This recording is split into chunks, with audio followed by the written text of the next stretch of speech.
Here we go in 3, 2, 1.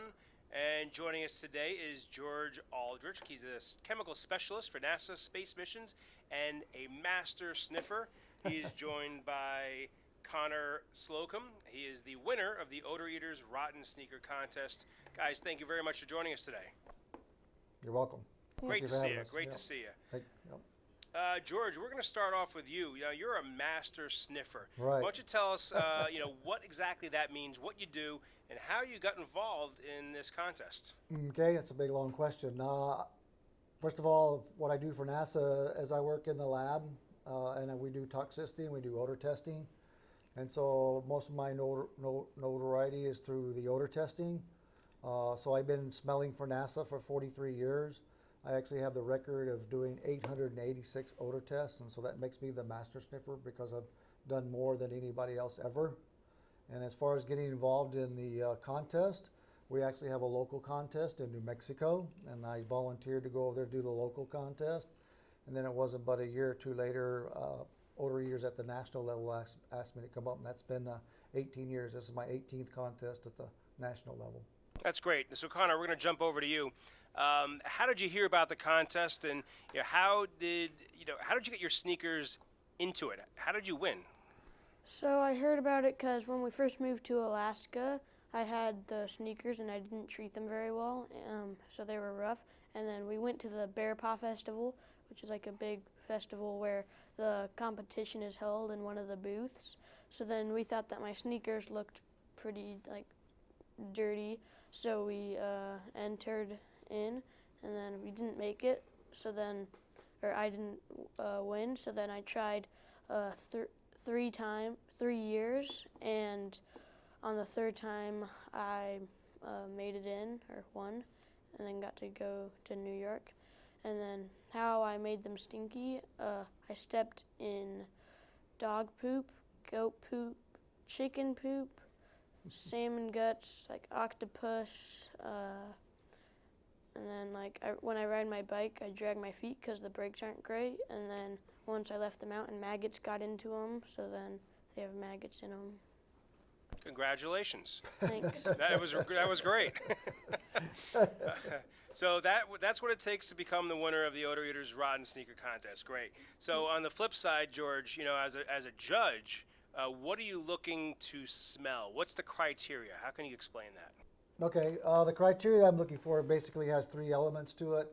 One being that it's very putrid, and the next one would be very pungent, and so it gets up inside your nose and makes your eyes water, so that's number 2. And then the third, and the one that actually put Connor over the edge, was the dry heave. I just basically got the dry heave, and he was the only one that drove me to that. Good job, Connor. Must have been the octopus. Yeah, it must have been. Right. So you told us about how you got your sneakers, so smelly. But Connor, tell us, what was it like actually coming to New York City, being in this contest, seeing the city for the first time and winning? What was it like for you? So it was super amazing. Like you said, it was my first time. So it was super cool because we stayed in the Clinton Hotel on Times Square.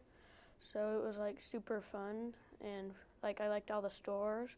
And then they have all sorts of fun activities planned. Like we got a big tour, on a bus, and then we got on a boat also to see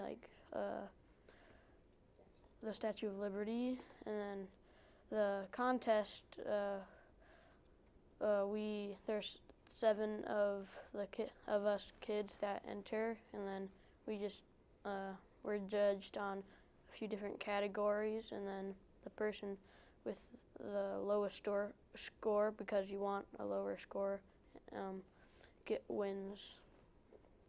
Very good. Yeah. Yeah, go ahead, George. I don't think they really announced it, but I seen Connor's score sheet, and he had all ones, which is the best score for the worst rotten sneaker contest you can get. Gotcha. Low numbers means best. Low numbers means best, and Right. he had the lowest number. Yeah. Good, George. Just to wrap it up, I've actually asked you guys each the same question. Okay. What advice, George, can you give to kids out there that want to enter the contest and hopefully win? Okay. If there's kids out there that want to join the contest, they can go to odor-eaters.com, and they look at the various places that they have the local contest at. and also more information about the national contest. Great. That's how we do it. On the kids' side, Connor, what do kids need to do to get those sneakers really smelly? What would you say to them? You want to like have sneakers that are old and kind of like falling apart. So like don't like buy new sneakers for this competition because it won't work as well as your old ones. And just like keep at it. Like for me, I tried 3 times to make it in, and I just tried harder each year. Great. And do you plan on keeping those sneakers for the rest of your life? No, they're going in the Hall of Fumes, which is right behind us. That's where all the winners of the competition shoes go. Awesome. Well, congratulations again. Thanks. Great to meet you, and keep on doing what you're doing. Yep. George, thank you very much. Guys, have a great day. Thank you. You too. You're welcome. In 3, 2, 1, and slate.